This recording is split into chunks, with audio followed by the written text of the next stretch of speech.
I need to, well, I needed to take that sip of water to, make sure I'm calm because right now I don't know if I'm going to scream at the top of my lungs, something else.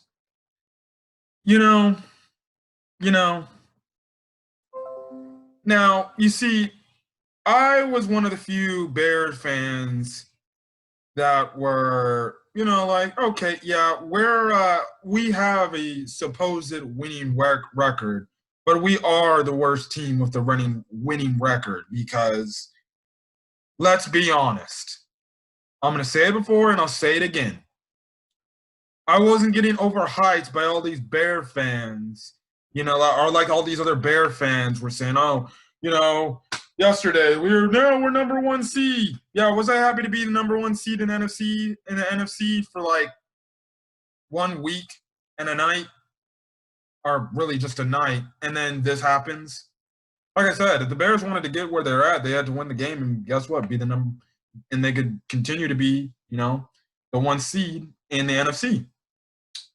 And what did I say? What did I say? See. I put this out in a tweet, and let me find this tweet. Let me find this tweet.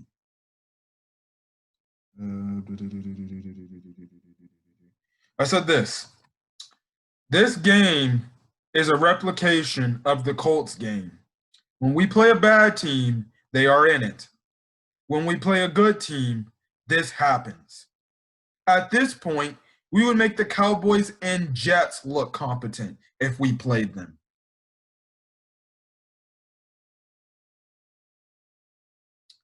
First things first. Listen, I'm not even gonna get into the damn defense. The defense, they just missed tackles and they weren't playing smart, at some points in the game. But the defense did what they could, Listen, the only thing I can talk about the defense wise is they just missed tackles when they needed to make tackles. There was just parts in the game where they just missed tackles. But, really after really, I believe it was the stupidly called 4th-and-1, or some point in that game, the Bears defense just stopped playing and they just lost heart. And to tell you that the Bears defense had more points than this Bears offense says a lot. Technically, if we're being honest, it should be like this: defense 7, special teams 3, offense 0. I said it before and I'll say it again, Bears fans. And this is for the Bear fans that still believe that this team, oh, we're 5-2, guys. We're still good. We're still good. Just get it through your thick skull. If you haven't seen it before, you cannot tell me that's a good football team out there. I'm playing. Thank God, California had like restrictions for professional teams to go out there and play, or have fans in the stands, even if it's a limited.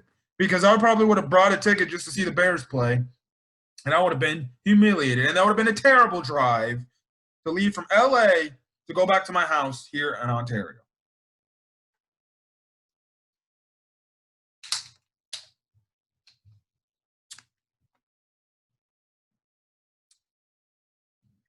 This Bears team has been lucky with the wins has been gotten. We should not even be like having that. We should not have the record we have.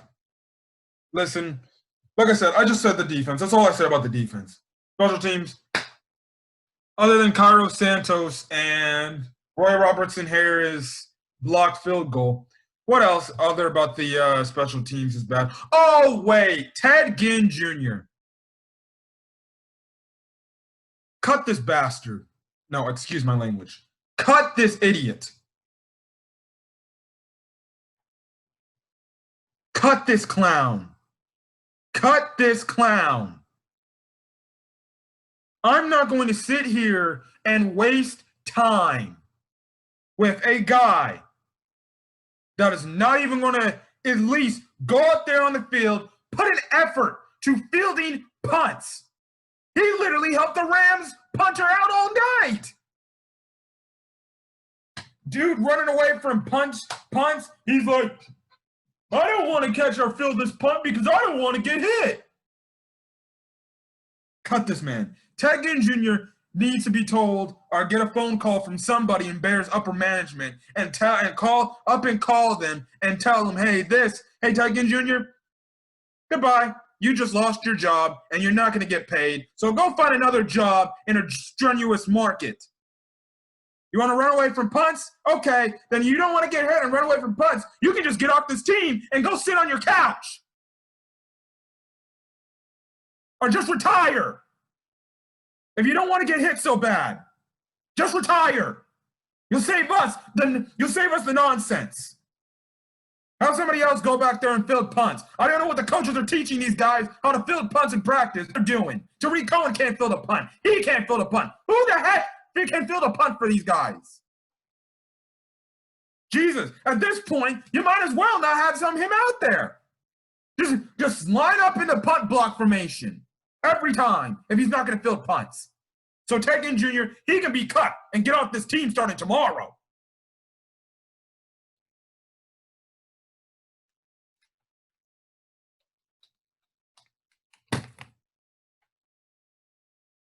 Nick Foles played like garbage. He was awful today, guys. He was awful. If I'm going to give Trubisky some damn slander, I'm going to give some Nick Foles some damn slander because some of the things he was doing tonight made no fucking clue. For a majority of the part, he was playing fine. It was the play calling that was letting him down as well as the bum-ass offensive line. Oh, we'll get to that. But then you go all the way down the field and throw a dang pick instead of freaking throwing the ball away when you have nothing there. All right, dude, listen. Nick Foles, he's that bridge quarterback for us to have a quarterback, draft a quarterback in this upcoming draft, have Nick Foles play a few games, and maybe freaking start the rookie to get him some action. That's literally why we brought him here. As well as it sucks that we're paying him crazy amounts of money now because we traded for him. So Nick Foles, he didn't play any better himself. So I don't know what the hell he's doing. He needs to definitely play better. But I'll tell you one thing. Actually, no, I'll save it for the Matt Nagy thing because that's the last thing. Can I just say this? Another thing. There's another player that might need to just, A, either be cut or B, just stop playing entirely on this team and stop getting reps over Cole Kmet. And you know who I'm talking about, Bear fans. I'm talking about Demetrius Harris. The fact that he's getting reps over Cole Kmet. Did you not see that amazing catch Cole Kmet made tonight? And after that, after two catches Cole Kmet made, where is him? Where is Waldo? Instead of where is Waldo, where's Cole? Because I can't find him on the field. Because Matt Nagy does not want to give this kid a chance. He's almost as bad as my former head coach, Doc Rivers, when it comes to playing young talent. This guy wants to continuously play Demetrius Harris, but I see Demetrius Harris dropping balls, freaking doing bad things, and not contributing at all to this offense. And the fact that he gets more reps than Cole Kmet pisses me off. What infatuation does he have with Matt Nagy? Or what is it because he's from KC? Oh yeah, that's right. Don't worry, I'll get to Matt Nagy and his apparently belief that he thinks he can turn the Chicago Bears into the Kansas City Chiefs. The third thing, this offensive line, man. This offensive line, dude. I'm done. I'm done with this offensive line. I do not care if we have cap hits across the fucking board. Cut every single one of them MFers. Get rid of Charles Leno. Get rid of Bobby Massey. Get rid of Coward, or whatever his freaking name is. He honestly plays like a coward. Get rid of Jermaine Fetty. Maybe we can get rid of Cody Whitehair. But actually, I think Cody Whitehair is fine, but he's not best. And guess what? You get everybody else and replace everybody new. I don't care if they're all rookies. You need to refix that offensive line. Front, look, and center. That offensive line is one of the worst offensive lines in Bears history. And also not one of the worst. It is the worst offensive line in Bears history. Even Juan Castilla, Castillo coming over. Ain't even done nothing to help this offensive line. Because this offensive line is still playing as bad as it was in 2019, and now it's playing worse. So this offensive line needs to all go. Like I said, I don't even care if there's a cap hit on this team. Get rid of every single one of them. They all suck. They can't block a pee-wee player. A pee-wee player. They couldn't even block a baby if their life depended on it. They're letting these guys get on him, get on Nick Foles and stuff like that. Now having Nick Foles not having time to throw on the little fade where Darnell Mooney was wide open. Guess what? Nick Foles had to throw way earlier than scheduled because guess what? He has no time to throw. He literally has a 0.1 second time to even step back and throw. And by the time, he gets the ball in his hand, there's somebody's in his face. And you expect me to defend that? Or say, oh, that's a bad play of Nick Foles. Yes, Nick Foles did not play the best. And there were some plays that he was definitely terrible. But Jesus, at some point, even I would be paranoid and be like, I might as well just throw it right now the moment I touch the ball. Because my offensive line won't give me no help to block. They don't give no help for the running backs, so they're going to have David Montgomery get killed. They're having their quarterback get killed. And plus, to speak of it, he has no mobility. So unlike Trubisky, where he can just get out of it and somehow make something out of nothing to an extent, Nick Foles, he doesn't move. He needs a solid offensive line to be a solid quarterback. This offensive line cannot block them. This offensive line cannot block whatsoever. This offensive line is the worst offensive line in Chicago Bears history and might go down as the worst offensive line as in NFL history. And I'm not kidding you. The Jets defensive line and that putrid Cowboys defensive line would even freaking make these guys look like terrible crap. Sometimes I'm wondering if we're not the worst team. Right now, we're the worst offensive team in the National Football League right now. We are the worst offensive team in the National Football League. And that's saying much. That's saying a lot. That's saying for the Cowboys they only put up 3 points in the New York Jets. Those offenses are better than our offenses. They need to scrap everybody off that offensive line because I do not know what the hell's going on. That is the one thing after they draft their quarterback, in the draft, because they need to draft a quarterback in the draft. That's the next thing they need to fix. That's the next thing they need to fix. They need to fix that offensive line. Even in bad Bears years, we've always had a solid offensive line where, hey, guess what? We know we can't pass the ball for shit, but we definitely can run it down your throats because we have a pretty damn solid offensive line. Here, they don't even want to block. I could play. I could somehow get past these offensive linemen, and I had like one dang bum knee. You had Leonard Floyd. Leonard Floyd. He could not get a sack last year or the last time he was on the Bears. Dude, I saw had like 2 or 3 sacks this game. You want to know why? Because the offensive line can't block for nothing. So this offensive line needs to go. This offensive line, the offensive line one by one needs to go, and they need to drop offensive linemen going forward. I don't care about defensive players. I don't care about offensive skill players. The only things going to this draft you need is a damn freaking is a quarterback, draft a quarterback, and the rest of the thing you need to draft is offensive linemen. You'll find a diamond in the rough somewhere. You'll find somewhere.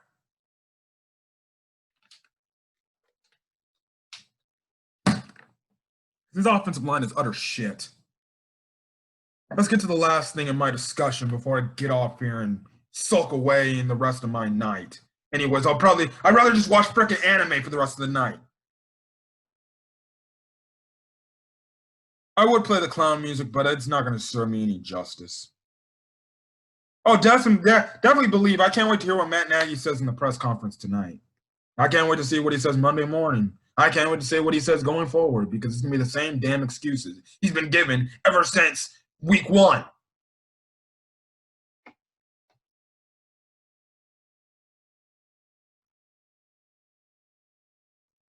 I said it before a few weeks ago or so. You know, if Mitchell Trubisky was in the game right now, and if he was still playing, more fans would be tweeting about how bad Mitchell Trubisky is than what Matt Nagy is doing. Let me just say this. Let me just say this. So on the broadcast, if you were listening really closely, Brian Greasy, who's also a former Bears quarterback, he actually said this in the game. He said that Nick Foles told the ESPN crew that sometimes Nagy sends a play call in and Foles already knows it won't work because he won't have enough time after the snap. What does that say? Your quarterback is telling you, hey, coach, we don't have the personnel or we do not have the talent to run an efficient play that could take that time for me to dish it out to the receiver we need to get it to. So guess what? That's already strike one on Matt Nagy because he doesn't even know what team he's running. This is why I said this. I said it earlier in the video. Matt Nagy literally thinks the Chicago Bears, this team, is the Kansas City Chiefs. I'm not joking. I think if there's anything that needs to be said, he literally thinks the Chicago Bears are the Kansas City Chiefs. There's a difference. There's a difference, Matt Nagy. They have better personnel than we do. The only better thing we have than the Kansas City Chiefs is the damn defense. We don't have a great play caller. That's one. We don't have a great quarterback.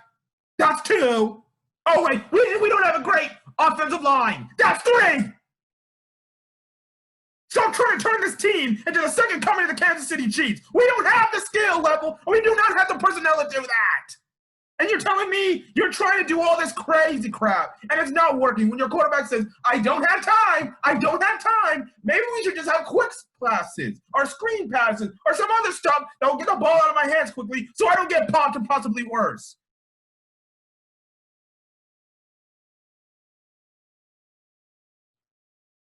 And then Matt Nagy, dude. Listen, I'm done. I'm fucking done. I'm fucking done. I said it before and I'll say it again. I don't care if it's Ryan Pace, that sucker, or I don't care if it's the Dan McCaskies, those suckers too, because they're bad as well. Somebody in Bears management. Because you best believe, if I was in Bears management, I don't care what the McCaskies say. I don't care what Ryan Pace says. I'd lose my job because I care for this team and I want this team to succeed and win. I'd go up to Matt Nagy and say this. Guess what? If you do not hand your play calling duties over to somebody else, whether it's John DeFilippo or Bill Lazor, I don't even care about bad they freaking play call. I don't care. It cannot be any worse than what you're giving me. I will tell them, give up your offensive play calling duties right now, or you are F-I-R-E-D, fired. This man's offensive play calling is some of the worst, if not the worst, in NFL history. Mark Trestman makes him eat chicken nuggets way better than him. And we know how bad Mark Trestman was. Mark Trestman actually probably drives circles around the play calling Matt Nagy's done.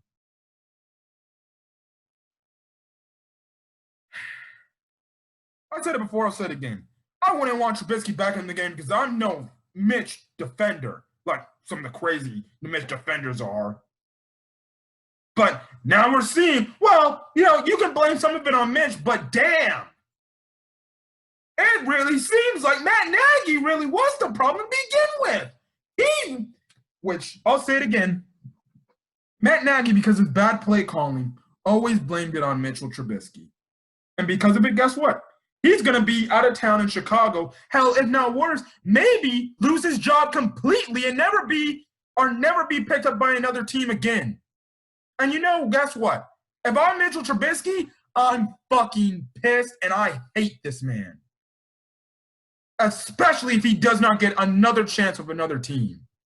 He'll find some way to get another chance with another team. But I guarantee you 9 out of 10 times, He might not. There might be that chance where, teams will be like, he was a second overall pick and he's a bust. And they might not give you that second chance. And I guarantee you, Matt Nagy or Mitchell Trubisky will forever hate Matt Nagy for ruining his career. Like I said, Mitchell Trubisky, he didn't do himself any favors, and he didn't help himself. He had time after time after time after time after time. But Matt Nagy literally had Mitchell Trubisky as a scapegoat. But guess what now? He can't do that now. Now that you got Nick Foles, you got in your quarterback you wanted.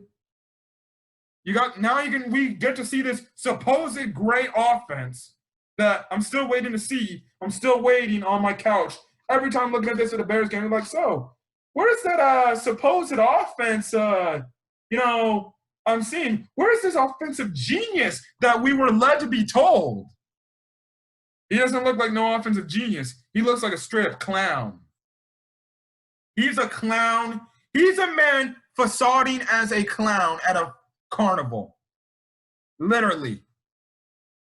Matt Nagy needs to give up his play calling duties right now. If I did not do YouTube game recaps for the Chicago Bears, I would have given up watching. I would have turned my TV off in the part of the game when it was 4th and 1, I believe. And we pitch it to Cordell Patterson.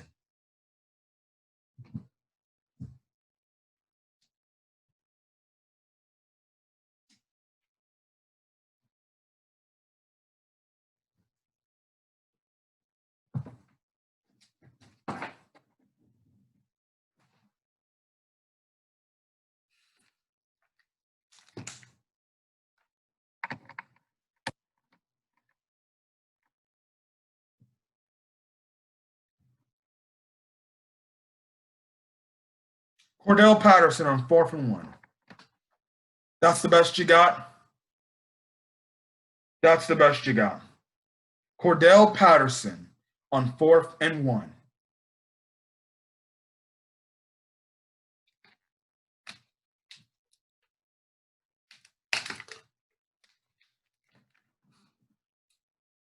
That's the best you got, Matt Nagy? Cordell Patterson on 4th and 1.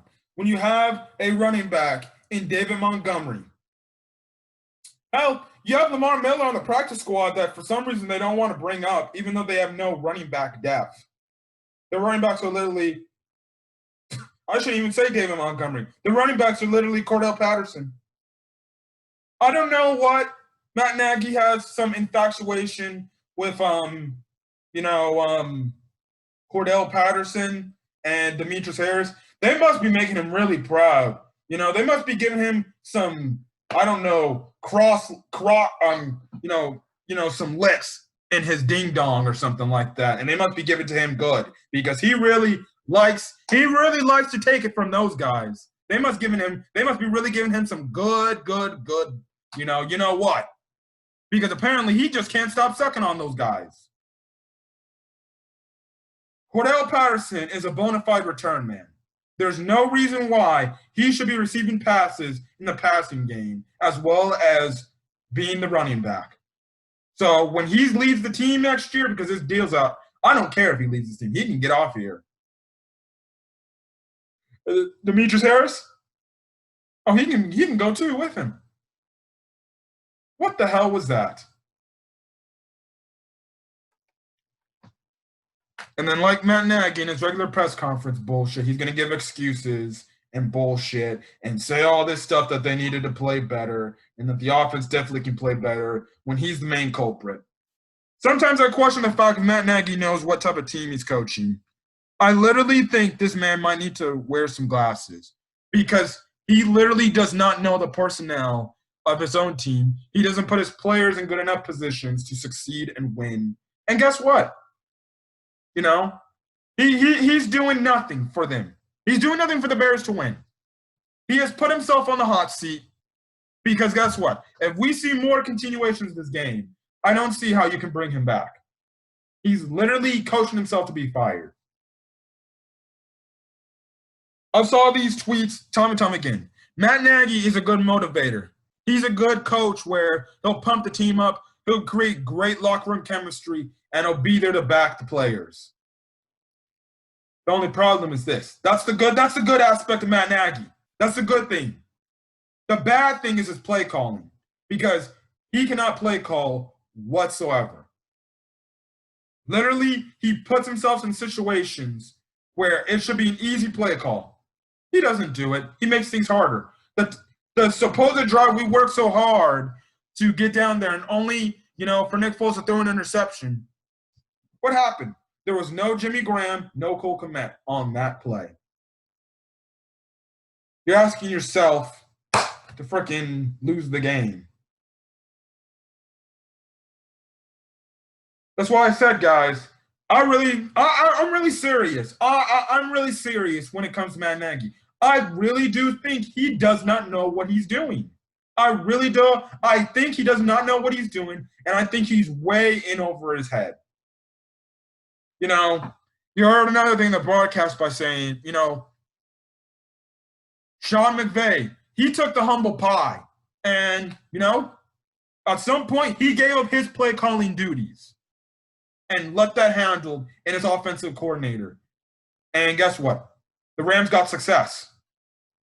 Sean McVay, when he knows he needed to do a better job, he handed his play calling duties to someone else to take the pressure off of him. Yeah, he was probably, still in on the play calling a little bit, but, maybe, his offensive coordinator sometimes had the final say. So, no, Sean, maybe we need to run this play. And Sean was like, okay, let's try it. And I think that's the thing that's stopping Matt Nagy, his ego. He really thinks he is up there in the likes of a Kyle Shanahan, a Sean McVay, and some of these other great offensive minds out there. But his ego gets in the way from realizing the fact that, hey, you know what? I think this is too much for me. I think I might need to hand my play calling duties over to somebody else, and I'll just be the coach that motivates the team and gets them ready to play. And maybe after a while, maybe I'll come back, and maybe I can work with my offensive coordinator to maybe work on some plays we can formulate together, and maybe we can call them both together. And maybe sometimes I'll let him choose the plays over my choice of play. I think that's what Matt Nagy just needs to do. Because if you have guys like Sean McVay realizing, hey, my play calling way, it ain't working. I'm going to hand over my play calling duty. I'll probably have some say still, but I'll take some advice. And look at that. And Sean McVay is called one of the better offensive minds. And that's why he's one of the most brilliant play callers. He literally knew he had to make a change somehow, and when it comes to his play calling, he did it. But because Matt Nagy's so stubborn, he's so idiotic, and he doesn't want to do things he doesn't feel comfortable with doing, he wants to be ignorant and stubborn and not just relinquish his play calling duties. I personally believe this. Matt Nagy should just be a coach that motivates the team every week and is a player's coach, similar to like a Mike Tomlin.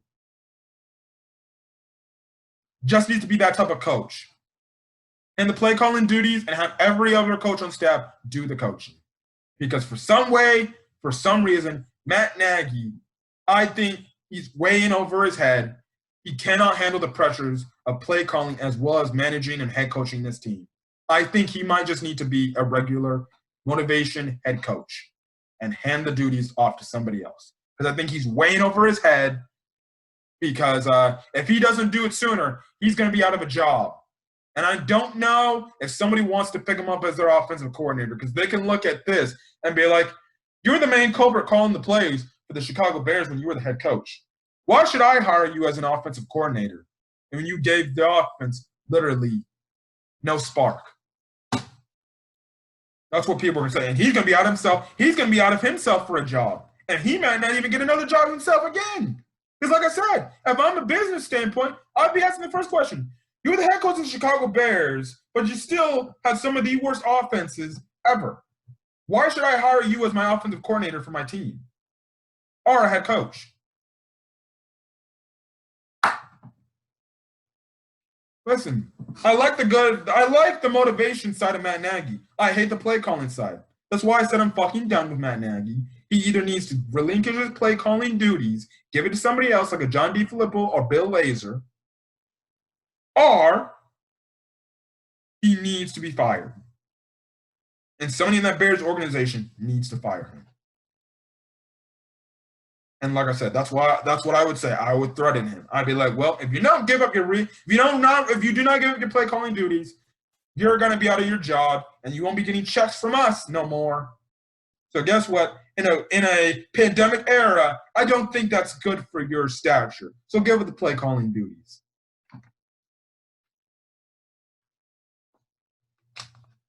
Because I bet you, if his job's on the line, he'll give up them easily. He'll be like, oh, please, please. Oh, please. I don't advocate for people losing their jobs, but if you're going to freaking be like this, you need to. Anyways, guys, I'm going to get out of here. That's what I said. That's all I got to say for tonight's video. This was an embarrassing performance on national TV by the Bears. And an embarrassing performance. So for all the Bears fans who were mocking Packer fans last week for getting blown up by the damn Tampa Bay Buccaneers, I wasn't mocking them because I was like, whoa. I was thinking, should I mock the Packers? No. We're no better. Yeah, we beat the Tampa Bay Buccaneers, but we're no better than the Packers. The Packers would just smoke us. I saw Bear fans trolling Packer fans all night long after they lost to the Buccaneers. And I'm like, I hate the Packers, but why troll them? We're no better than the Packers. Our offense is literally one of the bottom league worst, and we're freaking mocking the Packers? The Packer fans are like, yo, bro, shut the fuck up. You guys ain't doing nothing. That's what the Packer fans are saying. Guess what? Now the Packer fans are laughing at us. Because they're like, look at these guys. These guys were trolling us. Funny to be you guys are talking so big that you were the #1 seed in your first place in the NFC North. What happens now? 1 week, something like that could change. Oh, and guess what? It doesn't get any easier because we play the New Orleans Saints next week. Just to tell you that. And then we play the Minnesota Vikings. And then I believe that we play the Green Bay Packers. 4-game losing streak coming our way, guys. Anyways, I'm going to get out of here. So, if you guys like the video, please hit the like button. Because I know Bear fans around the world definitely must agree with what I had to say to this week. Also, hit that subscribe. Put in the comment section your thoughts on what you saw. That's all I got to say. Hit that subscribe button if you want to get more Chicago Bears content, as well as hit that notification button if you are subscribed to get any updates regarding any Bears content that I provide on. But I don't even want to talk about this team. It's so bad. That's why it's like, what's the point of making game previews like I said I was going to make, even though I haven't made one game preview this entire year? What's the point? It's just going to be repeated nonsense over and over again. Honestly, at this point, I don't see myself deserving to make a game preview. Because guess what, guys? What's the point of making a game preview when, well, let's make matters worse. What's the point of making a game preview when I know what I'm going to see out of my team every damn week and I'm not going to get any better? Like I said, so much for that big Nick Foles talk. So much for Matt Nagy and his bullshit. I'm going to get out of here, guys. I'm going to try to get some sleep so I can get ready for class. And plus, I'm voting tomorrow. So, anyways, guys, I'm going to get out of here. I'll catch you guys in the next video. So, till then, guys, we got next week against the Saints, and I ain't going to get any prettier. So, hopefully, guys, we have a better week this week, and hopefully the offense somehow wakes up, but I fail to believe that's going to happen. Anyways, it's been Camper 15. Hopefully, you guys have a somewhat good night. Anyways, I'll see you guys next week for Bears versus Saints game recap. Till then, guys, peace.